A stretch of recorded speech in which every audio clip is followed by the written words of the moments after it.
Good Morning Business, l'interview. Il est 8h17 et mon invité, c'est Catherine MacGregor, la directrice générale d'Engie. Bonjour. Bonjour. Alors c'est le deal du week-end, c'était annoncé après minuit vendredi, 7,1 milliards d'euros. C'est le prix de la vente de votre filiale Equans à Bouygues. Vous avez finalement choisi Bouygues à l'issue d'un long processus de concours de beauté. Et finalement, l'offre qui a été jugée la plus intéressante pour vous, celle de Bouygues, c'était la mieux disante financièrement? Alors d'abord, bonjour. Et effectivement, vendredi, on a franchi une étape absolument majeure. Une étape majeure pour Engie, qui va repartir à la croissance. Une étape aussi très, très en cohérence avec notre stratégie. Qui est de vous séparer des activités que vous jugiez les moins stratégiques, comme celle-ci, de services au bâtiment et à l'industrie, et de vous concentrer sur les énergies, leur transport, leur production, notamment les énergies renouvelables. C'est bien ça? Absolument. On a fait des choix chez Engie et maintenant on se concentre sur nos marchés, nos métiers clés, nos activités cœurs, avec des marchés en croissance, avec donc des ambitions très très marquées. Alors on va parler de cette ambition parce que vous avez 10 milliards d'euros dans la poche entre Suez et Equans. On va voir ce que vous allez en faire. Quand même, je voudrais qu'on revienne sur cette transaction, 7,1 milliards d'euros. Vous vendez...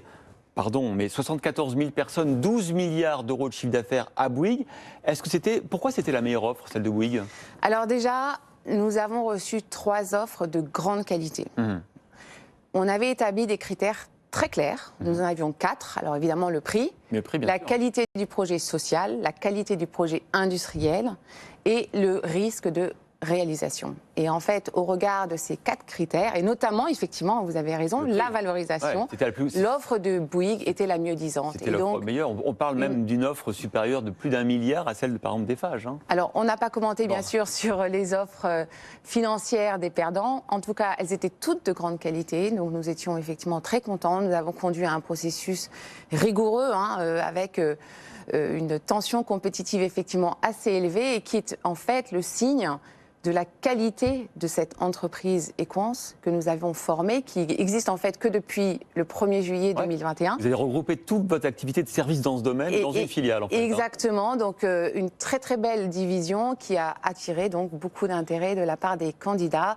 Et donc je voudrais évidemment remercier toutes les équipes, en particulier celle de Jérôme Stoubler qui a réussi à convaincre les candidats du potentiel de ces activités. Un très très beau potentiel, mission accomplie. Mission accomplie, parce qu'entre nous, personne ne pensait que vous vendriez ça, 7,1 milliards d'euros. On avait parlé à un moment donné de 5 à 6. C'est une divine surprise? Il y a eu beaucoup de chiffres qui ont circulé. Nous sommes très heureux du résultat, très heureux de ce qui s'est passé vendredi. Vendredi, donc le conseil d'administration se finit très tard, je crois un peu avant minuit. Est-ce que tout le monde vote à l'unanimité au conseil? Alors, je ne vais pas commenter les délibérations du conseil. Le conseil s'est pas fini à minuit. J'ai signé le deal avant minuit, mais le conseil s'est fini bien avant. Nous avons eu évidemment des discussions constructives, mais un fort soutien à cette opération parce que franchement, l'offre était très belle. Fort soutien, pas forcément limité. Peut-être que les représentants des salariés. Honnêtement, je ne commente pas. Parce qu'ils étaient un peu. On avait l'impression que les syndicats, notamment, étaient plutôt favorables à l'offre de Bain, le fonds d'investissement américain. Peut-être qu'ils ont finalement soutenu cette offre jusqu'au bout. Non, moi je dirais plutôt qu'au cours des discussions que nous avons eues avec les représentants du personnel, et nous en avons eu, ce qui est assez unique dans un processus de ce type. Ils ont même fait un grand oral auprès des trois candidats à la reprise. Nous avons innové au cours de ce processus en permettant effectivement aux candidats de présenter leurs projets à nos représentants du personnel qui ont affiché une neutralité quant au choix du candidat. D'accord, neutralité donc au conseil d'administration. Alors évidemment, 3 milliards pour Suez, alors ça avait été un peu plus compliqué, mais là ça s'est mieux passé pour Equans, plus 7 milliards, ça vous fait 10 milliards d'euros, plus votre capacité évidemment d'endettement. Qu'est-ce que vous allez en faire? Parce qu'il faut quand même rappeler à ceux qui nous écoutent, qui nous regardent, que cette transformation d'Engie, née de la fusion notamment de GDF et de Suez, est quand même profonde. Vous avez perdu près de la moitié de votre chiffre d'affaires en 10 ans, par choix, parce que vous voulez vous recentrer sur les métiers que vous jugez aujourd'hui stratégiques. Alors, quels sont ces métiers stratégiques et comment vous allez faire vos emplettes? Alors, nous avons effectivement un plan très ambitieux. Nous construisons aujourd'hui un champion français des énergies de demain. C'est ça ce que nous faisons avec Engie. Et donc, est-ce que dans les énergies de demain, par exemple, il y a du gaz, parce que c'est quand même votre activité historique. Ah, mais bien sûr que le gaz va avoir un rôle à jouer dans la transition énergétique.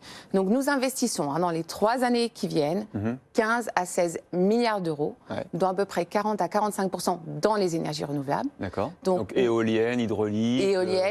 Éolienne et solaire principalement. Principalement, voilà. Donc un plan très ambitieux dans les énergies renouvelables. Effectivement, le gaz continue à être un élément très important de notre mix énergétique puisqu'il apporte le fait de pouvoir être stocké, de pouvoir être transporté. Mais bien sûr, nous allons le verdir, puisque nous allons passer progressivement au biométhane et puis éventuellement à l'hydrogène, bien sûr. Alors, l'hydrogène qui est une énergie très importante pour le futur et pour laquelle Engie est extrêmement pertinente puisque nous avons une historique de gaziers et d'électriciens. Donc l'hydrogène, un élément très important pour nous. Qu'est-ce qui vous manque, par exemple, de l'hydrogène? C'est quoi? C'est les piles à combustible, la capacité de stockage? Quels éléments de la chaîne, parce qu'elle est compliquée, la chaîne de création de l'hydrogène, vous intéressent? Oui, alors c'est vrai. C'est pour l'hydrogène renouvelable, toute la chaîne de valeur nous intéresse, sauf la fabrication des électrolyseurs, pour laquelle nous ne sommes pas pertinents. Mais sinon, on va produire de l'hydrogène vert, on va le transporter, on va le stocker et on va le commercialiser. Donc en fait, toutes les activités d'Engie vont être mises en demande, à la demande, pour l'hydrogène. Voilà, ont un rôle à jouer dans l'hydrogène. Sur l'éolienne, on n'en a pas dit un mot? Sur l'éolienne, ambition très importante dans l'éolien, bien sûr, pour Engie. L'éolien va jouer un rôle très important, en France d'ailleurs, dans le mix futur des énergies renouvelables. L'éolien a un rôle majeur à jouer. Alors, des projets qui sont très importants pour nous, on a une ambition forte, et pour lesquels, bien sûr, on applique une méthode que j'aime spécifiquement dire, c'est la méthode Engie au développement des éoliens, qui est à la fois donc, un grand savoir-faire industriel et également une grande écoute des parties prenantes locales pour s'assurer que les projets obtiennent l'acceptabilité sociale qu'il faut qu'ils obtiennent, sinon rien ne marche. Vous êtes candidat dans les grands projets de construction d'éoliennes offshore actuellement en discussion en France? Alors, bien sûr, nous sommes candidats sur certains de ces projets avec notre partenaire EDPR, donc notre partenaire portugais, avec lequel nous avons une co-entreprise spécifiquement dans l'éolien marin. Est-ce que 15 à 16 milliards d'euros d'investissement, ça suffit? Quand on voit les milliards qui sont mis sur la table tous les jours par les grands groupes mondiaux, y compris Total, qui est aujourd'hui votre concurrent, est-ce que vous aurez assez?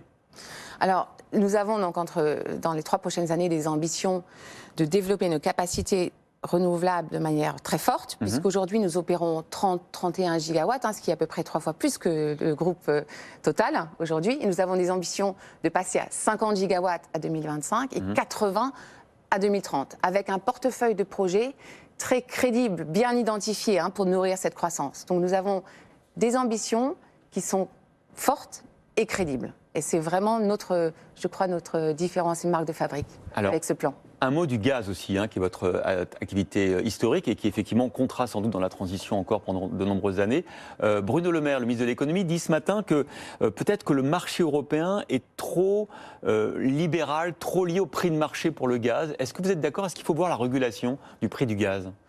Alors écoutez, il y a des aspects du marché du gaz aujourd'hui qui sont par exemple présents en France, qui sont régulés, qui est la capacité et l'obligation qu'ont les opérateurs de stocker une certaine quantité de gaz. Donc un petit peu de régulation dans le marché du gaz, c'est important et ça a effectivement des aspects positifs.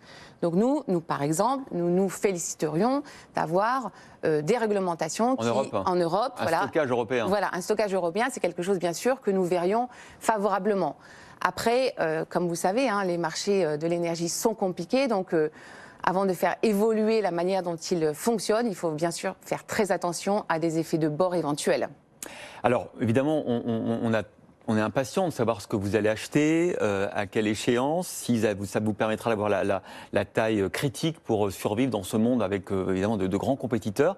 Est-ce qu'il y a un risque de démantèlement d'Engie? Est-ce qu'on pourrait imaginer que finalement les infrastructures aillent à la Caisse des dépôts, que votre activité de renouvelable soit rachetée par Total? Est-ce qu'il y a ce risque-là ou est-ce que vous nous dites aujourd'hui Engie sera encore là dans 10 et 20 ans? Alors aujourd'hui, nous avons un périmètre extrêmement cohérent avec des perspectives de croissance qui vont rendre Engie très pertinent pour les décennies à venir, ça j'en suis sûre. Et est-ce que vous pensez que vous serez donc considéré comme étant un groupe des nouvelles énergies et des énergies renouvelables? Absolument, champion français des énergies de demain. Voilà Engie. Il y a de la concurrence, hein. Vous savez que Total va faire la même chose en termes de vous donner vos capacités, vos objectifs pour 2030-2035 sont un peu similaires à ceux de Total. Et puis alors, il y a des grands groupes. À 2025, Total a annoncé 35 gigawatts, nous serons à 50, donc voilà. Vous commencez avec de l'avance, mais ils ont les poches aussi très pleines. Bon, il y a un risque que vous soyez à un moment donné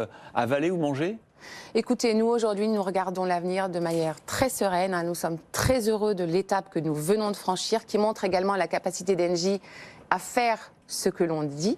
Et c'est important pour la réalisation de nos ambitions fortes, en particulier dans les énergies renouvelables. Eh bien, on suivra ça avec évidemment beaucoup d'intérêt. Merci beaucoup Catherine MacGregor, directrice générale d'Engie, d'avoir été l'invitée ce matin de Good Morning Business, quelques heures donc après ce deal quand même à 7,1 milliards d'euros. C'est le prix que vous avez reçu, que vous allez recevoir de Bouygues pour la vente de votre filiale Equans.